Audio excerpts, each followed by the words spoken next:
जिस primary school में पढ़ा इतना इंफ्रास्ट्रक्चर डेवलप नहीं था। निश्चित तौर पर आज जो कुछ आप देख रहे हैं वो नवाचार ये माननीय मुख्यमंत्री जी का एक विजन रहा है। कायाकल्प योजना के अंतर्गत हजारों स्कूलों में हम लोगों ने तमाम इंफ्रास्ट्रक्चर डेवलपमेंट किए।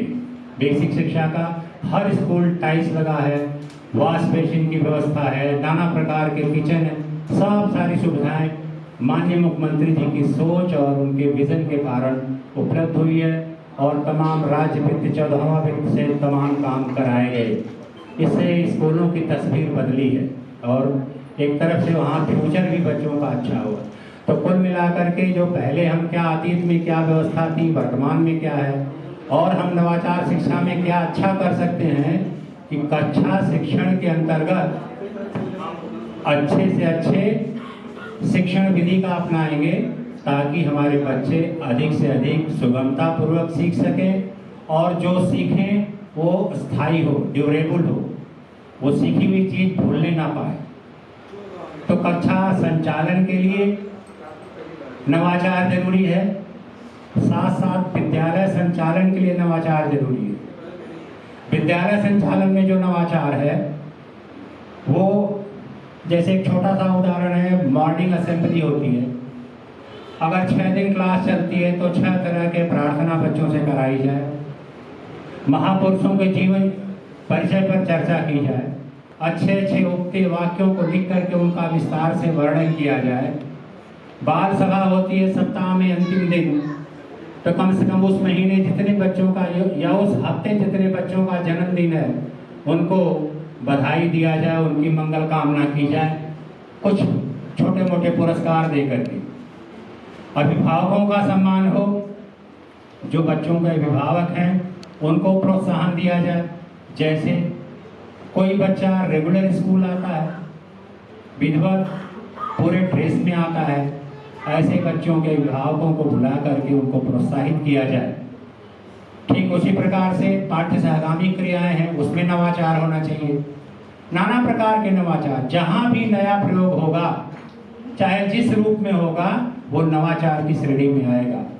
ये जितना भी आप देखिए क्या होता था, पहले कोई टीएलएम नहीं होता था, सरकार 500 रुपए भी बाद में देने लगी शिक्षकों को। जब मैं बीएसए होता था तो उसमें ये टीएलएम बनाते थे, आज आप स्वतः टीएलएम बनाते। नवाचार का मतलब है बच्चा खुद सीखे, सेल्फ स्टडी की बात की गई है, सेल्फ लर्निंग की बात की जाती है। तो कुल मिलाकर के नवाचार की जो व्यवस्था है इस पर हम लोग काम कर रहे हैं। इसमें चारों कैटेगरी में हमारे जूरी के honourable members, you will select each of the category 1 teacher only. तो 4 लोगों का चयन होगा। हो सकता है ये लोग प्रदेश में भी कार्यक्रम होंगे, वहाँ जाएंगे और हमारे जनपद का नाम रोशन करेंगे। माध्यमिक शिक्षा में भी हम पुनः कोशिश करेंगे। राजेश सिंह यहाँ डीआर साहब से मेरी बात हुई थी कि माध्यमिक शिक्षा भी बढ़ चढ़ करके हिस्सा ले, क्योंकि पूरा नवाचार केवल बेसिक शिक्षा के लिए नहीं रहा। अब बेसिक शिक्षा और माध्यमिक शिक्षा को मिला करके समग्र शिक्षा हो गया। तो हम लोग दोनों के लिए काम कर रहे हैं। समग्र शिक्षा के अंतर्गत बेसिक शिक्षा में भी नवाचार हो, माध्यमिक शिक्षा में भी हो। तो हमारे बेसिक शिक्षा में तो ऊर्जा दिनों दिन बढ़ती जा रही है, थोड़ा सा हमको माध्यमिक शिक्षा की ओर और ध्यान देने की जरूरत है। तो कुल मिलाकर के 2 दिन यहाँ पर हमारे प्रशिक्षुओं के साथ ये सब लोग सीखेंगे। प्रशिक्षु भी पीछे पीछे लगे रहेंगे और देखेंगे कि किस तरह से जूरी के मेंबर्स इन लोगों से पूछते हैं क्या नवाचार कुछ है इसमें, क्योंकि बिना नवाचार के अधिगम सुगम नहीं हो सकता। अगर आप वहीं रटी रटाई व्यवस्था पर चलते हैं तो उससे उतना मानसिक विकास नहीं होता।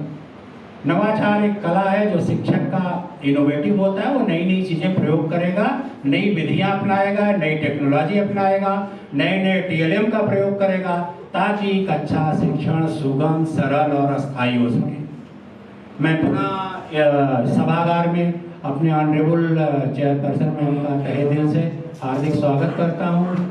विशिष्ट अतिथि सर आपका भी सर मैं हार्दिक वंदन करता हूँ, सबकी मंगल कामना करता हूँ। मुझे विश्वास है कि डायट परिवार में 2 दिन तक के चलने वाला नवाचार मेला सफल होगा और ये जो विजेता जाएंगे प्रदेश में भी हमारे जिले का नाम रोशन करेंगे। सबका धन्यवाद, थैंक यू।